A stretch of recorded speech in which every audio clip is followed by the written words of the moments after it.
안녕하세요. 잇 바이블입니다. 오늘 우리 함께 나눌 말씀 누가복음 18장 1절에서 8절까지의 말씀입니다. 함께 말씀을 읽겠습니다. 예수께서 제자들에게 늘 기도하고 낙심하지 말아야 한다는 뜻으로 비유를 하나 말씀하셨다. 어느 고을에 하나님도 두려워하지 않고 사람도 존중하지 않는 한 재판관이 있었다. 그 고을에 과부가 한 사람 있었는데 그는 그 재판관에게 줄곧 찾아가서 내 적대자에게서 내 권리를 찾아주십시오 하고 졸랐다. 그 재판관은 한동안 들어주려고 하지 않다가 얼마 뒤에 이렇게 혼자 말하였다. 내가 정말 하나님도 두려워하지 않고 사람도 존중하지 않지만 이 과부가 나를 이렇게 귀찮게 하니 그의 권리를 찾아주어야 하겠다. 그렇게 하지 않으면 그가 자꾸만 찾아와서 나를 못 견디게 할 것이다. 주님께서 말씀하셨다.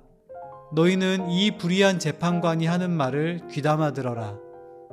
하나님께서 자기에게 밤낮으로 부르짖는 택하신 백성의 권리를 찾아주시지 않으시고 모른 채 하고 오래 그들을 내버려 두시겠느냐? 내가 너희에게 말한다. 하나님께서는 얼른 그들의 권리를 찾아주실 것이다. 그러나 인자가 올 때에 세상에서 믿음을 찾아볼 수 있겠느냐? 오늘 본문은 제자들의 기도 생활에 대한 주님의 가르침입니다. 기도 중에서도 특별히 고난 중의 기도에 대해 말씀하시는 것 같습니다. 주님은 우리가 늘 기도하고 낙심하지 말아야 한다고 말씀하고 계시기 때문입니다. 이 이야기에는 한 과부가 주인공으로 등장합니다. 당시의 과부는 경제적으로나 사회적으로 소외된 계층일 가능성이 높습니다. 게다가 그는 적대자에게 권리를 빼앗긴 채 억울하게 살고 있습니다. 재판관은 공정과 상식에 맞게 바른 판결을 내려야 마땅하지만 그 본분을 잊은 지 오래입니다. 그는 하나님도 두려워하지 않고 사람에 대한 존중도 없는 사람입니다. 이런 세상에서는 분노와 좌절 이외에 아무것도 남길 수 없을 것입니다. 그런데 이 과부는 그 와중에도 치열하게 싸웁니다. 자신의 억울함을 풀어달라고, 자신의 정당한 권리를 되돌려달라고 말합니다. 결국 재판관이 지쳐서 두 손 들 때까지 그의 간청을 포기하지 않습니다. 불의한 세상에서 공의를 위한 싸움, 복음과 하나님 나라에 대해 적대적인 세상 속에서 복음과 생명을 위한 싸움, 고난과 피로감 가득한 세상에서 주님의 구원과 회복을 향한 싸움은 이렇게 쉽지 않습니다. 몸이 지치고 마음이 상하고 언제 이 일들의 끝을 볼 수 있을지 가늠할 수 없습니다. 그럼에도 불구하고 주님은 거기서 싸우라고 하십니다. 기도로 싸우라고 하십니다. 결국 불의한 세상이 두 손을 들게 될 것이라고 약속하십니다.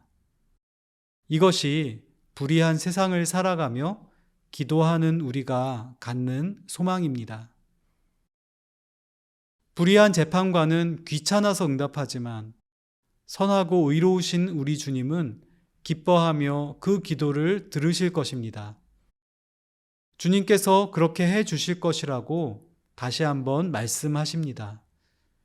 우리가 흘린 눈물을 씻어주시고 다시는 이런 고통이 없을 것이라고 말씀하시며 영원히 우리의 안식처가 되어 주실 것입니다.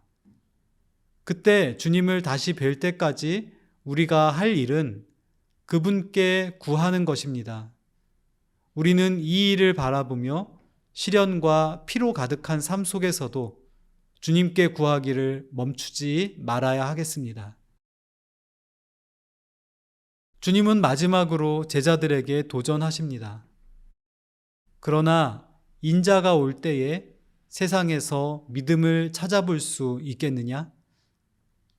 주님은 마치 그러나 내가 올 때에 세상에서 믿음을 보고 싶다라고 말씀하시는 것 같습니다.